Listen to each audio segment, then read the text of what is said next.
ফজরে যান নাই, আল্লাহ বলেছে ফেরেশতাদেরকে থাক, লিখিস না, জোহরে আসবে। আমার বান্দা তো,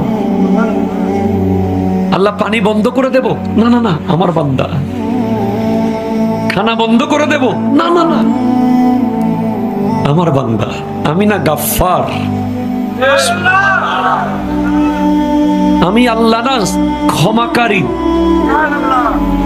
আল্লাহ দোষগুলো দুনিয়াকে দেখাই দেব, না না না, আমি সাত্তার। রহমতের চাদর দিয়ে ঢেকে রেখেছেন। আপনি জান নাই, আপনাকে হাইয়া আলা সালাহ বলার পর আবার হাইয়া আলাল ফালাহ বলেছেন। হাইয়া আলা সালাহ বললে হতো, ফালাহ কেন বললো?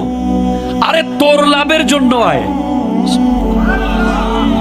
আমি আল্লাহকে তুই সিজদা করবি, লাভটা আমার হবে না, তোর হবে।